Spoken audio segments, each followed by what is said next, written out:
La semana pasada supimos de una niña juvenil que quedaba internada en el hospital Noti por botulismo, por haber ingerido estas conservas caseras, ¿no? Oriundas del Valle de Uco. Ella y la familia con problemas de este tema, ella quizá ligó la peor parte.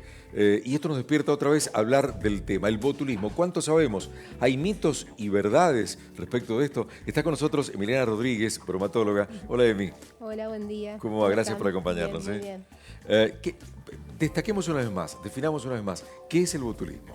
El botulismo es una enfermedad producida por una bacteria que se llama Clostridium botulino y que es más común de lo que las personas creen. Sí. La mayoría piensa que es un mito, que eso se daba antes, te dicen. Hay muchas personas que siempre nos seguimos encontrando con personas que nos dicen, pero yo siempre lo hice así, nunca pasó nada. Y mi respuesta cuando me dicen eso es, tuviste suerte, porque realmente existe la bacteria y genera un daño bastante importante en la persona que lo consume, ¿sí?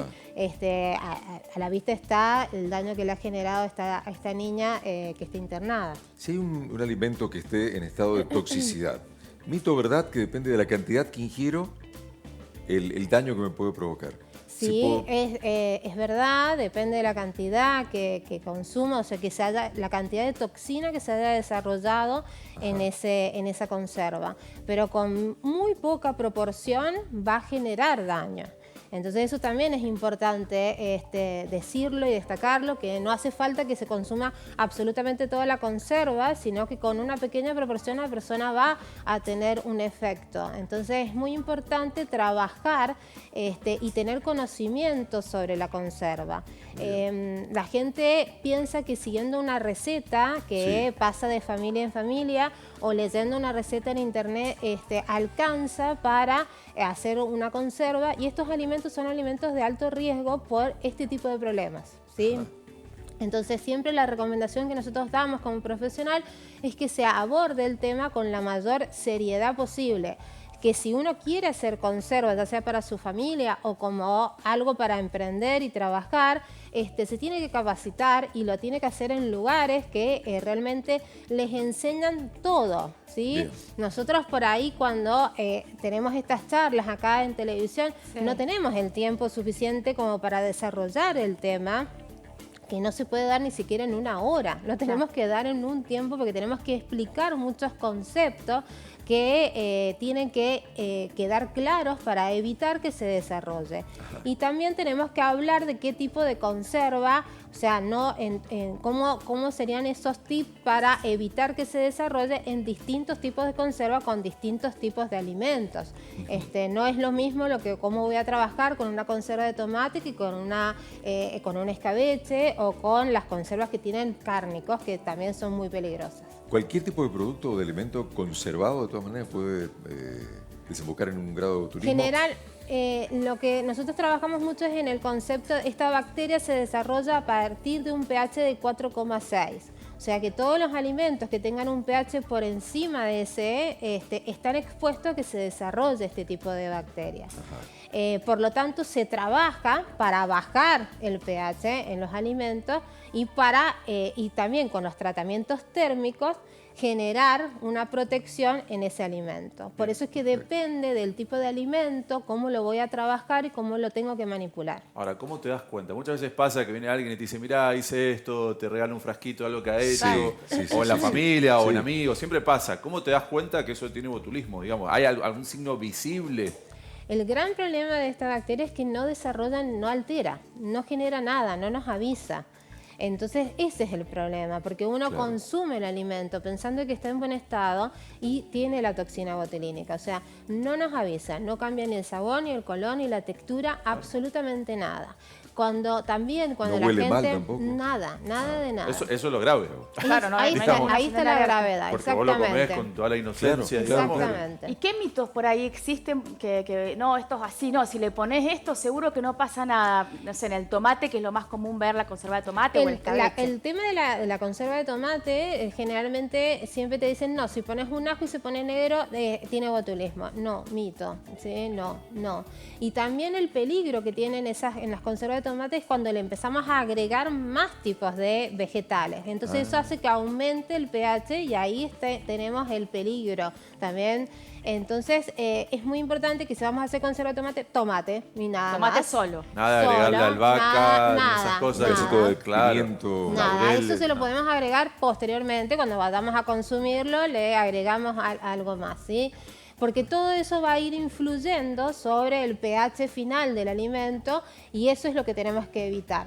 En el caso de otro de los grandes mitos es el tema del escabeche. Toda la gente piensa que con escabeche es fantástico. Si tiene vinagre no pasa nada, no se va a desarrollar el botulismo. Y ahí es otro gran mito porque depende de cómo se ha desarrollado eso. Porque uno ve también y cuando les pregunta, bueno, ¿cómo lo has hecho? Se dan nos empiezan a decir que dentro de la proporción de vinagre que tiene esa conserva, la han diluido en agua para que sea menos ácida, te dicen, o le agrego vino blanco para que tenga mayor sabor. Y todo eso hace que se altere la proporción final de ese vinagre y hace que empecemos a tener como un potencial peligro de la presencia del botulismo. Entonces es importante eso. Lo vamos a incorporar a Santi en cualquier momento, pero te quiero preguntar, envasé algo, hice una conserva de tomate, por ejemplo, y puede ser que esté todo bien, pero que el botulismo lo gane ese alimento porque estuvo mal conservado o porque estuvo más del tiempo que debía conservado. Sí, siempre es importante la rotulación del alimento, cómo lo almaceno y los tratamientos térmicos que le hacemos a ese producto. Entonces, primero es muy importante trabajar con fruta y que, o sea, con la hortaliza, que trabajemos que la limpie bien, que elimine toda la parte que esté podrida. Recomiendo que eso no, que trabajen siempre con vegetales que estén en buen estado, porque todo eso acelera procesos después de descomposición del alimento. Y el tratamiento térmico es fundamental, ¿sí? Nosotros en las conservas caseras no alcanzamos las temperaturas que usamos en la industria. Nosotros en la industria trabajamos con unos esterilizadores, con autoclaves, que trabajamos con temperatura de 121 grados centígrados. En nuestras casas no alcanzamos nunca esas temperaturas porque trabajamos con el punto de ebullición del agua.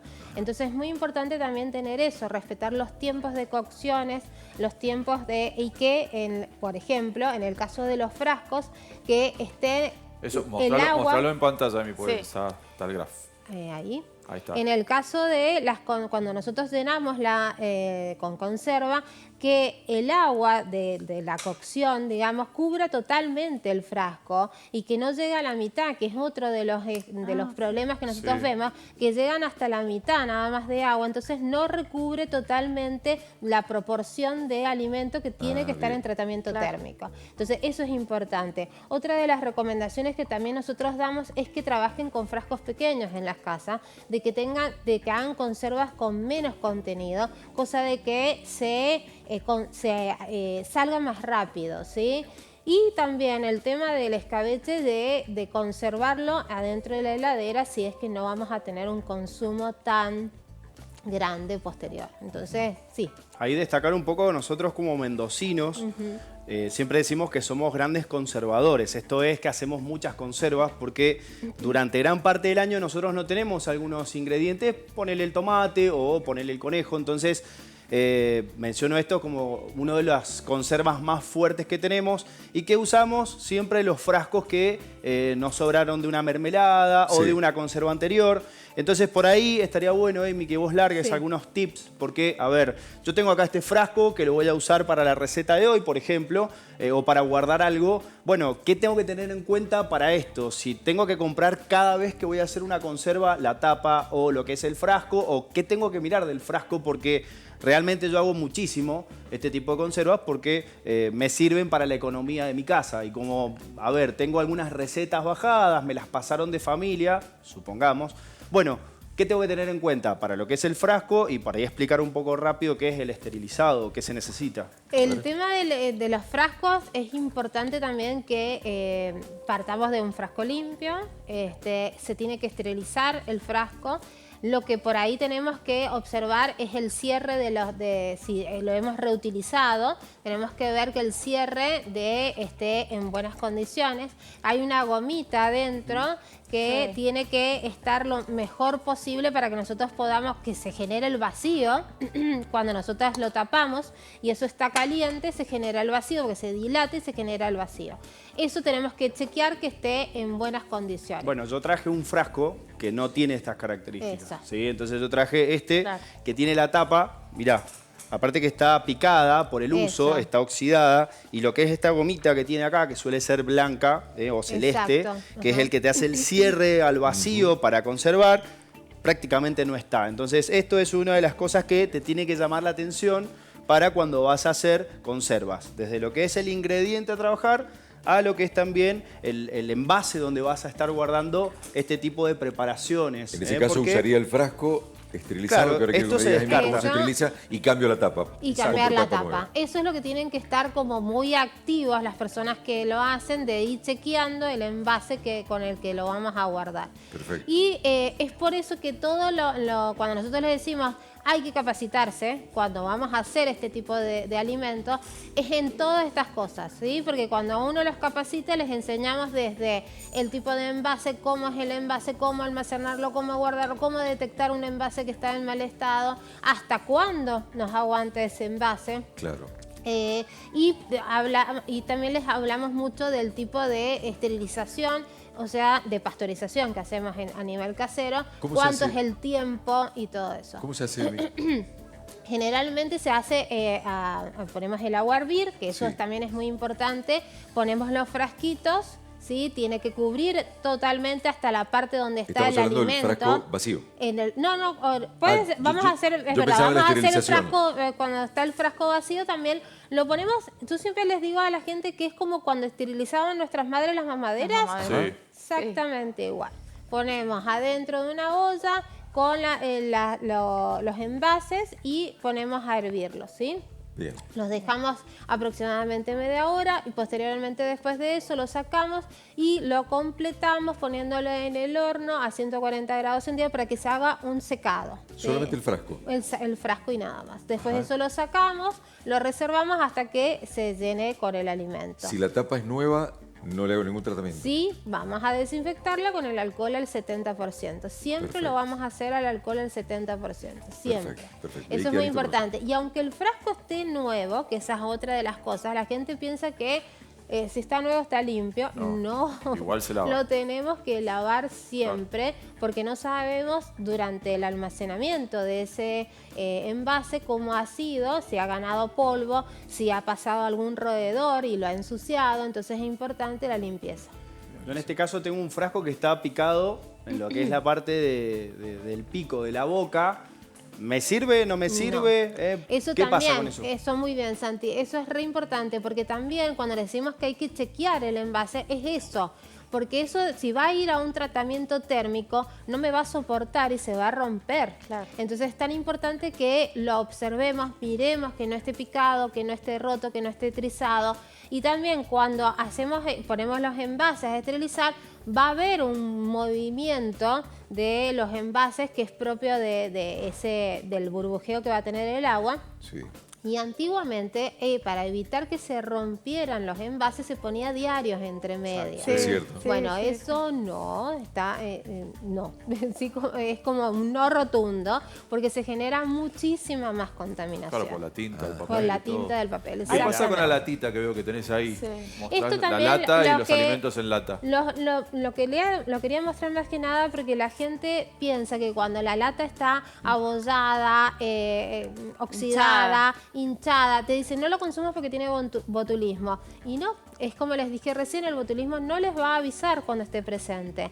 No lo tenemos que consumir porque se ha desarrollado otro grupo de microorganismos que está alterando y que me lo está mostrando que ese alimento dejó de estar en las condiciones que tenía que estar, pero no porque sea el botulismo. Eso también lo quiero aclarar porque la gente, por eso es que no entiende cómo no se da cuenta uno que tenía botulismo presente si genera alguna alteración. Y no la genera. Entonces es importante que lo tengamos en cuenta. ¿Hay alguna conserva más compleja o más complicada o de más cuidado que otra? No sé.